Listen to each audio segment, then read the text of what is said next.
Projector पे संत रामपाल जी महाराज दिखा रहे हैं, तो आप क्यों नहीं दिखाना चाहते हैं? आप भी उस चीज को उजागर करके दिखाइए, जनता को दिखाइए। क्या नाम कमाने से ही सिर्फ गुरु भगवान बन जाता है कोई इंसान? बिल्कुल भगत जी, बात तो ये है कि वेद पढ़े पर भेद न जाने बाँचे पुराण 18। जी, परमात्मा कहते हैं वेद पढ़े पर भेद न जाने बाँचे पुराण 18, तो पत्थर की पूजा करवावे भूल गए सृजनहारा। तो इन लोगों ने वेदों को पढ़ा, शास्त्रों को पढ़ा, लेकिन उनको समझा नहीं कि ये कहना क्या चाहती है। इसलिए इन्होंने परमात्मा की भक्ति छोड़ करके हमें दूसरी लाइन पे लगा दिया, शास्त्रों के विपरीत। वही हमारी गीता कहना चाहती है। यहाँ पे कबीर साहब की 600 साल पुरानी वाणी जो है दो बोली जा रही हैं, इसमें किसी का विरोध नहीं है। परमात्मा कहते हैं कि भक्ति भक्ति सब करें, भक्ति को न जाने भेद, और पूर्ण भक्ति जब ही मिले जब कृपा करें गुरुदेव। और दूसरी वाणी कबीर साहब जी ने ये बोली है कि जाका गुरु आंध्रा चेला खरा निरंद, और अंधरे को अंधरा मिला पड़ा काल के फंद। ये कबीर साहब की वाणी है। तो यही मैं आपसे सबसे विनती करना चाहता हूँ, प्रार्थना है आप लोगों से हाथ जोड़ के कि संत रामपाल जी महाराज के ज्ञान को समझें और उनके ज्ञान का जो सारांश है, मतलब है, उसको जरूर समझने की कोशिश करें। हमारे पास हमारे आसपास बहुत सारे धर्म गुरु हैं, हमें अपने ज्ञान में उलझा देते हैं। कहते हैं कि कबीर साहब की एक वाणी है कि 9 मन सूत उलझिया ऋषि रहे जकमार, और सतगुरु ऐसा सुलझा दे जो उलझे न दूजी बार। क्योंकि परमात्मा ने भगत जी और एक वाणी बोली है कि वेद कथे में झूठे नहीं भाई, और झूठे हैं जो समझे नहीं। ये परमात्मा ने कहा है कि हमारे वेद और शास्त्र झूठे नहीं है, लेकिन इन धर्म गुरुओं ने समझा नहीं है। तो इन लोगों ने बता दिया कि वेद तो कुछ कह ही नहीं रहे इसके बारे में, हमको उनको समझना पड़ेगा। एक वाणी और भी बोली है भगत जी कि वेद मेरा वेद है और मैं ना वेदन के माही, और जौन वेद से मैं मिलूं वो वेद जानते नहीं। कहने का मतलब ये तात्पर्य इस वाणी का कि वेद संकेत कर रहे हैं, सारे ग्रंथ संकेत कर रहे हैं। क्योंकि संत रामपाल जी महाराज के सत्संग प्रवचन में ये अधिकतर बात सुनने को आती है, ज्ञान में सुनने को आता है कि वो जो असली वेद है वो सूक्ष्म वेद में है। जी, हमारे वेद यही कहना चाहते हैं, हमारे शास्त्र यही कहना चाहते हैं कि पूरे जो परमात्मा की जो महिमा है वो हमारे वेदों में भरी पड़ी है कि परमात्मा कैसा है, परमात्मा कहाँ रहता है, उसको पाना कैसे चाहिए, ये हमारे शास्त्र कह रहे हैं। लेकिन जिस मंत्र से, जो मंत्र मूल मंत्र है, वो इन वेदों में नहीं है, न ही इन गीता में है। उनका आधार दे दिया गीता अध्याय 17 के श्लोक 23 में, ओम तत्सत इति निर्देशः ब्रह्मणे त्रिवेदे समर्था। ओम तत्सत तो दे दिया, ओम तो ब्रह्म का है। वो गीता अध्याय 8 के श्लोक 13 में, यजुर्वेद अध्याय 40 के मंत्र 15 में ओम अक्षर, ये तो ब्रह्म का है, जिसे क्षर पुरुष भी कहते हैं, ज्योति निरंजन भी कहते हैं, और काल ब्रह्म भी कहते हैं, जो 21 ब्रह्मांडों का मालिक है भगत जी। और हमारे परमात्मा जो कबीर जी हैं, जो पूर्ण परमात्मा हैं, जो कलयुग में आए हुए हैं, उनका एक ही उद्देश्य था कि हम अपने मतलब अपने भक्तों को समझाएं। लेकिन इन धर्म गुरुओं ने, जैसे हमारे धीरेन्द्र शास्त्री जी हैं, अब ये हनुमान जी को भगवान बता रहे हैं। हनुमान जी तो भक्त थे भगत जी, तो भगत कभी भगवान नहीं हो सकता है। भगत कभी भक्त नहीं हो सकता है। हनुमान जी ने कभी नहीं कहा कि आप मेरी पूजा करिए, आप मेरी भक्ति करिए। हनुमान जी तो जबकि इतने अच्छे भक्त थे, उन्होंने कभी बहन बेटी को अपने पास भी नहीं आने दिया। जैसे कि आपने अभी बोला कि हनुमान जी ने कभी नहीं कहा कि आप मेरी पूजा करिए, आपकी इससे मुक्ति होगी, तो क्या आप इस बात का दावा करते हैं? क्या कबीर साहब ने कभी ये बोला कि आप मेरी शरण में आइए और इससे आपका मोक्ष होगा? क्या इसका प्रमाण है कहीं? बिल्कुल, ओम तत्सत इति निर्देशः ब्रह्मणे त्रिवेदे समर्था। तो ये हमारे वेद कह रहे हैं, हमारी गीता कह रही है, और हमारा जो गीता अध्याय 4 का 34 कह रहा है कि उस तत्वदर्शी संत के पास जाइए जो पूर्ण परमात्मा की जानकारी आपको देगा। तो अगर गीता ज्ञानदाता भी अगर इसमें अगर परिचित होता तो उसने 18 अध्याय बनाए भगत जी, और 18 अध्याय में एक श्लोक और बढ़ा देता और एक श्लोक और लिख देता जो परमात्मा की जानकारी उसे होती गीता ज्ञानदाता को, कि वो परमात्मा कौन है जो गीता अध्याय 18 के श्लोक 62 में अर्जुन को जाने के लिए कह रहा है। और फिर अध्याय 18 के श्लोक 63 में और 64 में कहा है कि अर्जुन, गुप्त से गुप्त ज्ञान तुमको बताता हूँ कि वो परमात्मा मेरा भी इष्ट देव है। जो गीता अध्याय 18 के श्लोक 62 में जाने के लिए कहा है जिस परमात्मा की शरण में, तो अर्जुन तुम्हें गुप्त से गुप्त ज्ञान बता रहा हूँ कि वो हमारा भी इष्ट देव है। तो अब बताइए भगत जी, तो ये हनुमान जी भगवान कैसे हो गए?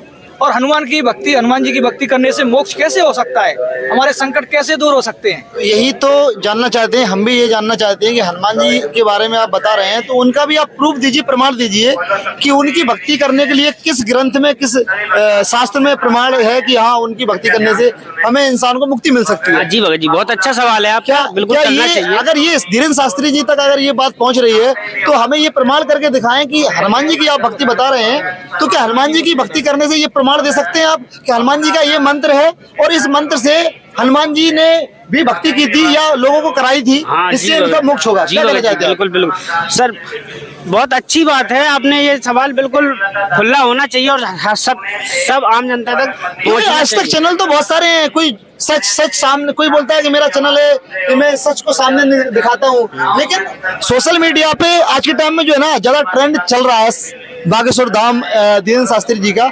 मैं उनके विरोध को लेके बात नहीं कर रहा हूँ कि कोई विरोध कर रहा हूँ, ना ही उनका कोई अपमान कर रहा हूँ, बात कर रहा हूँ सच्चाई की, बात कर रहा हूँ ज्ञान की, क्योंकि लड़ाइयाँ होती है हथियार से लेकिन भक्ति और आध्यात्मिक मार्ग चलता है सिर्फ ज्ञान से।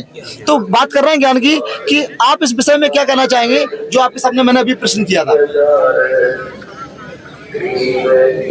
कौन सा प्रश्न था भगत जी, मैं भूल गया, थोड़ा दोबारा रिपीट करें। जैसा कि मैंने अभी पूछा था आपसे कि हनुमान जी जो थे उन्होंने किस मंत्र से जाप करने के लिए लोगों को कहा है या क्या प्रमाण है इस चीज का। भगत जी, हनुमान जी ने आज तक किसी को ये नहीं कहा कि आप इस मंत्र का जाप करिए, और हाँ बोला है किसी को कि अगर आपको शांति चाहिए या कुछ आपको तकलीफ है तो आप राम भगवान की शरण में जाइए, ऐसा हनुमान जी ने कहा है। जब तक उनको गुरु धारण उन्होंने नहीं किया था जब तक। अब लोगों से पूछा जाए, जैसे धीरेन्द्र शास्त्री जी हैं, उनसे पूछा जाए सच्चाई, तो हनुमान बोध कोई गलत तो नहीं हो सकता है, आज का नहीं है। ये हनुमान बोध क्या है और कैसे इसका पता चलेगा हनुमान, क्योंकि उन्होंने तो हनुमान चालीसा पढ़ा हुआ है। बिल्कुल भगत जी। हनुमान बोध के बारे में तो आज तक शायद कोई नहीं जानता होगा, तो हनुमान बोध कहाँ मिलेगा और कैसे इस चीज का प्रमाण मिल सकता है लोगों को। भगत जी, हनुमान बोध कबीर सागर में एक चैप्टर आता है, वो अध्याय है हनुमान बोध, कर्म बोध, तो ये चैप्टर कबीर सागर के अंदर है, तो उसमें पूरा सच्चाई लिखा हुआ है इसका। हनुमान जी के गुरु कौन थे। अब कोई कहे कि हनुमान जी के गुरु सूर्य भगवान थे, तो हनुमान जी के गुरु सूर्य भगवान जी नहीं थे, वो उनके अक्षर गुरु थे, उन्होंने उनको पढ़ाया था, अक्षर ज्ञान के गुरु थे, लेकिन आध्यात्मिक गुरु नहीं थे। जैसे कि श्री कृष्ण के गुरु जी अक्षर ज्ञान के गुरु संदीपनी जी थे और आध्यात्मिक ज्ञान के गुरु जी हृदयवास ऋषि थे। इस तरीके से बोलिए भाई। तो यही कहना चाहेंगे भगत जी, हम धीरेन्द्र शास्त्री जी की निंदा नहीं कर रहे हैं, लेकिन हाँ इतना जरूर कहेंगे, सच्चाई को साबित जरूर करना चाहेंगे कि धीरेन्द्र शास्त्री जी लोगों को गुमराह कर रहे हैं, तो उस तरीके से सच्चाई बतानी चाहिए कि हमारी गीता क्या कह रही है। हमारे हिंदू धर्म का सबसे बड़ा ग्रंथ गीता माना जाता है। जब किसी जगह कोर्ट में भी बात आती है तो गीता पर हाथ रखवा के शपथ ली जाती है, कसम खाई जाती है, और हकीकत में वो गीता ऐसी है, मानव कल्याण का रास्ता बताती है। तो गीता के धीरेन्द्र शास्त्री जी गीता जी के बिल्कुल विरुद्ध जा रहे हैं। हनुमान जी ने किसी भी भगत को आज तक नहीं कहा कि आप ये जाप करिए और आप हमारी शरण में आइए, मैं आपको ये सुख दे दूंगा, या आप मेरा मंदिर बनवाइए, मैं आपका कल्याण कर दूंगा, मैं आपको आपके भूत भगा दूंगा। तो भगत जी, भूत भगाने की तो बहुत सी प्रक्रियाएं ऐसी संसार में चल रही हैं, ऐसे भगत लोग हैं, ऐसे भूतों के अड्डे बने हुए हैं, तो हम इससे साबित नहीं कर सकते कि धीरेन्द्र शास्त्री जी के हनुमान जी की शक्ति आ जाती है या हनुमान जी भगवान पूर्ण परमात्मा हो सकते। हाँ इतना है, जो जिसकी शरणा बसे ताको ताकी लाज, मीन सदा जलमाही चढ़ जाती, बह जाते गजराज।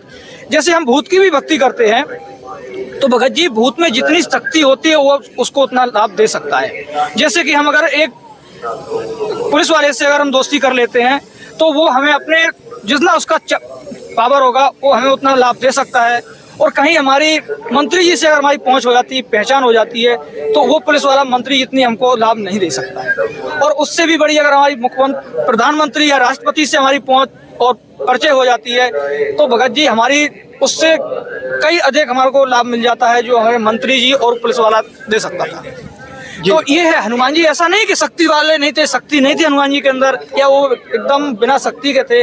वो अच्छे भगत थे और अच्छे महापुरुष थे, उनके पास शक्तियां थी, लेकिन पूर्ण परमात्मा या भगवान कहा जाए, इस शब्द का संबोधित किया जाए कि भगवान थे, तो हनुमान जी भगवान नहीं थे, ना ही हो सकती है, और ना ही इस चीज का कोई प्रूफ नहीं है। इसका प्रमुख अगर किसी सदग्रंथ में हमारे 4 वेद भगत जी या हमारी गीता में कहीं भी इसका प्रमाण हो कि हनुमान जी भगवान थे, तो आप प्रूव करके दिखाएं। हाँ, तो आप उसका प्रूफ करके दिखाएं और जनता को दिखाएं। अपने कहने से नहीं हो जाता कि हनुमान जी भगवान थे। सिद्धि आने से कोई भगवान सिद्ध नहीं हो जाता। हाँ, अगर 1 सिद्धि या 2 सिद्धि किसी ने सिद्ध कर ली है कि अब किसी की मन की बात जान लेना या किसी का भविष्य देख लेना, तो इससे भगत जी कोई भगवान सिद्ध नहीं हो जाता है। और इससे तो लोगों को गुमराह करके अंधविश्वास में ढकेलना होता है, जिससे लोगों का जीवन व्यर्थ चला जाता है उस अंधविश्वास के जरिए से। इसलिए मैं भगत समाज को यही संदेश देना चाहूँगा कि शिक्षित समाज है, पढ़ा लिखा समाज है, अपने सदग्रंथों को देखिए। हमारी मेन ज़्यादा देखने की जरूरत नहीं है, आप गीता को उठा के देखिए, उसमें प्रमाण देखिए। गीता अध्याय 16 के श्लोक 23 में स्पष्ट कहा है, जो शास्त्रों के विपरीत साधना करता है या भक्ति करता है, किसी पे विश्वास करता है, वो मनमाना आचरण कहा जाता है। और जो शास्त्रों के अनुसार भक्ति करता है उसे सारा लाभ मिलता है, सारे सुख मिलते हैं।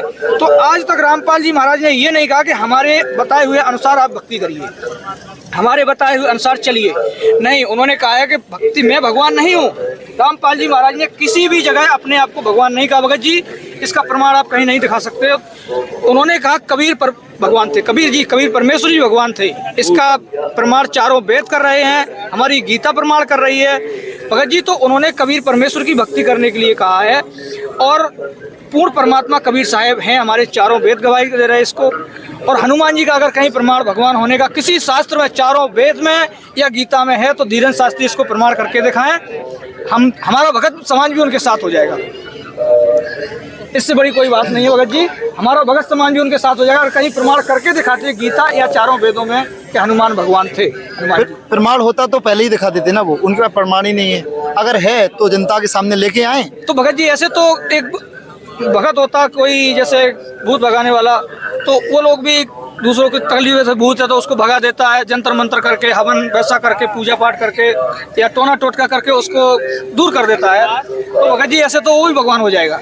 या भगत जी ये चीज ये कहना चाहूंगा, एक छोटा जादूगर होता है, वो एक गर्दन को अलग करके फिर जोड़ देता है, या एक कटहरे में कागज को बंद करके कबूतर बना देता है। ऐसे बहुत सारे प्रमाण हैं। तो ये भी एक सिद्धि हुई। सिद्धि होती है। और कुछ सत्संग से भी कुछ पता चलता है कि कुछ प्रारब्ध का भी कुछ कर्मों का खेल होता है। ये बात सही है, सत्संग से पता चलता है। कबीरा ये मन मलिन है, धोए न छूटे रंग, क्या छूटे हरि भक्ति से, क्या साधु सत्संग। अगर सच्चा सत्संग मिल जाएगा तो ये मन बिल्कुल डाउन हो जाता है। ये कबीर साहब की वाणी है कि तन को जोगी सब करे, मन को करे ना कोई, और जो मन को जोगी करे वही ये पूर्ण सुख होए। ये लोग अपने सत्संग में, शास्त्री जो मंडलेश्वर है, ऋषि मंडलेश्वर है, ये लोग अपने सत्संगों में कबीर साहब की वाणी तो लेते हैं, लेकिन उसका अर्थ ना करके अनर्थ कर देते हैं। हाँ भगत जी, बिल्कुल सही बात। ये बात सत्य है। अगर आप ये जितने भी धर्म गुरु हैं, कभी इनका कोई ऐसा सत्संग नहीं होगा जिसमें कबीर साहब की वाणी नहीं बोली गई। हाँ, और बिना कबीर साहब की वाणी बिना किए सत्संग इनका संपन्न नहीं होता। हाँ, बिल्कुल सही बात भगत जी, ये आपने बहुत अच्छी बात की है। जैसे आप आ जाइए दान के ऊपर, तो ये यहाँ कबीर साहब की वाणी लिखते हैं, कहीं भी चले जाना आप, एक ही वाणी लिखी मिलेगी, चिड़ी चोंच भर ले गई नदी न घाटे नीर, और दान दिए धन घटे नहीं, कहेगा मालिक, कहेगा दास कबीर। ये दास लगाते हैं साहिब कबीर, तो ये कबीर साहब को आगे करते हैं इस चीज में। लेकिन वो कहते क्या थे, किया उन्होंने क्या है और करना क्या चाहिए मनुष्य जन्म पाके, ये नहीं बताते। तो यही मैं, ये हो सकता है ना ज्ञान नहीं हो आगे का। तो आप उन लोगों से क्या कहना चाहेंगे जो आज उनसे उनके ज्ञान को समझ रहे हैं और उनसे लाखों लोग दिन प्रतिदिन जुड़ते जा रहे हैं? आप क्या कहना चाहेंगे उन लोगों से जो आज उनको सपोर्ट कर रहे हैं और सिर्फ ये बोल रहे हैं कि नहीं, बालाजी धाम जो बागेश्वर धाम है, बालाजी सरकार है, वही सब कुछ है, वही भगवान है। काफ़ी लोग मीडिया को लेके, हर चीज़ को लेके, नेता को लेके, और जहाँ तक कि जो फिल्म इंडस्ट्री है, काफ़ी सारे एक्टर्स हैं जो वहाँ तक गए हैं। तो क्या आप उस समाज को जो उनसे जुड़ रहा है, उस समाज को आप क्या कहना चाहेंगे कि जिससे कि उनको जो जागरूक हो सके, लोग जागरूकता मिल सके, तो आप क्या कहना चाहेंगे उनसे? तो भगत जी मैं तो यही संदेश देना चाहूँगा कि देखो, एक अंधविश्वास एक ऐसी चीज़ होती है। हमारे भारतवर्ष में बहुत से ऐसे धर्म गुरु हैं, बहुत से ऐसे जगह धर्म जगह हैं, धर्म स्थल हैं कि जहाँ पे हम आंख बंद करके चले जाते हैं, लेकिन हम ये नहीं देखते कि यहाँ पे सच्चाई क्या है और झूठ क्या है। तो हम ऐसा नहीं कि हम ये नहीं कह रहे कि बालाजी नहीं, बालाजी ठीक है, हनुमान जी को आप मानते, अच्छी बात है, मानना चाहिए किसी न किसी इस देव को। लेकिन अगर भगवान करके अगर उनको अगर पूर्ण भगवान है, परमात्मा है, तो ये तो भगत जी हमारे शास्त्र ही प्रमाण कर सकते हैं कि सच्चाई क्या है, हमको इससे क्या लाभ मिल सकता है और हमारा जीवन कितना मतलब अच्छा हो सकता है और कितना खराब हो सकता है। और इसका अगर हम शास्त्रों के विपरीत अगर चलते जाएंगे तो लास्ट में पछताने के अलावा भगत जी मुझे कुछ नहीं मिलेगा। तो कोई ऐसा कुछ संत रामपाल जी महाराज कोई ऐसी पुस्तक हो जिसके बारे में लोग पढ़ें और जिस चीज का जो प्रमाण चाहती है जनता वो मिल सके, तो ऐसी कोई बुक है जो पुस्तक है जो इसके बारे में बताना चाहिए? एक नहीं कई पुस्तकें हैं भगत। खाली एक ही पुस्तक पढ़ने की जरूरत है, ज्यादा पुस्तक तो कभी मतलब संत रामपाल जी महाराज ने बहुत बनाई है।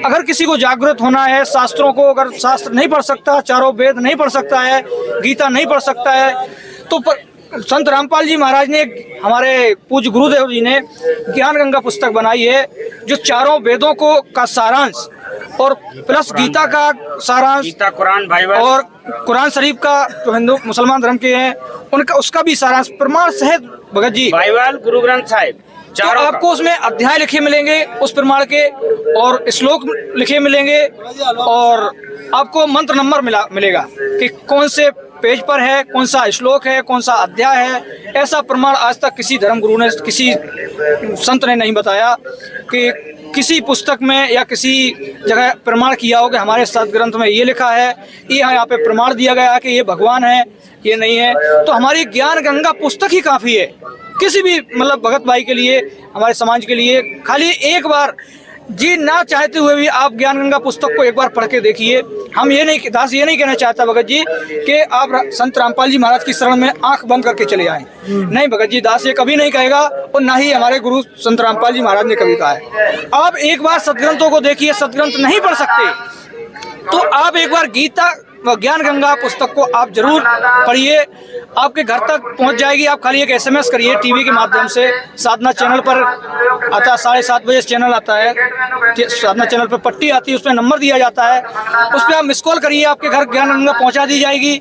श्रद्धा चैनल दोपहर को 2 बजे आता है, उस पर पीली पट्टी आती है, उस पर नंबर आता है, उस पर आप मिस कॉल करिए, उस पर आपको पूछा जाएगा आपका नाम पता, आप उस पर मैसेज करेंगे, फ्री निःशुल्क आपको ज्ञान गंगा पहुंचाई जाएगी। भगत जी भ्रमित होने की कोई जरूरत नहीं है, उसमें सारे चारों वेदों का प्रमाण दिया गया है। जैसे कि एक वैद जंगल से जड़ी बूटियों को निकाल लेता है, जंगल काटने की उसे कोई जरूरत नहीं है। इस तरीके से हमारे संत रामपाल जी महाराज ने वेदों और शास्त्रों में मेन जो मानव कल्याण के मंत्र थे उनको निकाल करके एक ज्ञान गंगा पुस्तक बनाई है और उसके प्रमाण हमारे चारों वेद गवाही दे रहे हैं, हमारी गीता गवाह दे रही है कि ये मंत्र शास्त्रों में है। तो भगत जी एक बार ज्ञान गंगा पुस्तक को जरूर पढ़ें और समझें। इसके बाद अगर आपको मानव कल्याण चाहिए, अपना जीवन सफल बनाना है, तो संत रामपाल जी महाराज की शरण में आइए और अपना कल्याण कराइए। यहाँ पे एक चीज और कहना चाहूंगा भगत जी, जैसे कोई नहीं पढ़ा लिखा है, पुराने समाज से है, तो हमारे पूज्य संत रामपाल जी महाराज जी, पूज्य गुरुदेव जी ने एक चीज और सुविधा दी है। जैसे गीता 13 ज्ञान अमृत पुस्तक है, नहीं पढ़ सकता तो ऑडियो में सुन ले। मोबाइल तो हर किसी के घर में है आज, एक नहीं 2-2 3-3 मोबाइल हैं, ऑडियो में सुन लो। जीने की राह पुस्तक है, ऑडियो में सुन लो। ज्ञान गंगा पुस्तक है, ऑडियो में सुन लो। आप उनका चैनल है संत रामपाल जी महाराज जी करके, तो उसको सब्सक्राइब कर लें और उस ऐप्स है उसको डाउनलोड कर लें, सारी पुस्तकें उसमें ही लोड हो जाती हैं, सारी सुविधाएं कर रखी हैं मालिक ने। पहले आप ज्ञान समझिए, बाद में शरण ग्रहण कीजिए।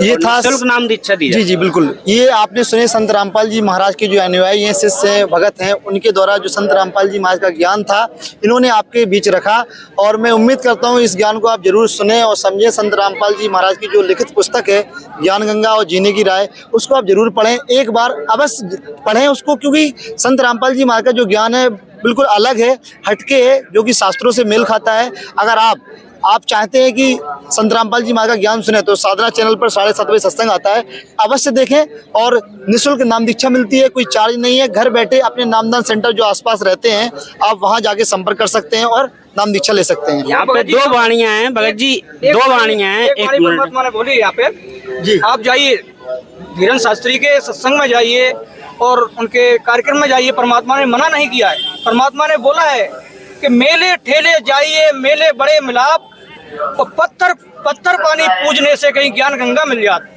अगर वहां जाने से किसी भक्त के कारण आपको ज्ञान गंगा पुस्तक मिल जाती है तो आप ये सोचिए कि आपको पूर्ण परमात्मा की जानकारी मिल जाएगी, आपको भ्रमित होने की कोई जरूरत नहीं पड़ेगी। परमात्मा की ये वाणी बहुत मारुत वाणी है भगत जी।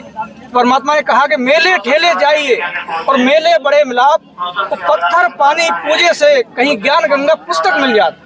परमात्मा की बस यही वाणी आप याद रखिए। उन्होंने मना नहीं किया कहीं जाने के लिए, लेकिन इसके आधार से कहीं आपको किसी भगत के जरिए से आपको ज्ञान गंगा मिल जाती है तो आपका बहुत बड़ा भाग होगा। और इसको आप ना चाहते हुए एक बार पढ़ के जरूर देखिए भगत जी।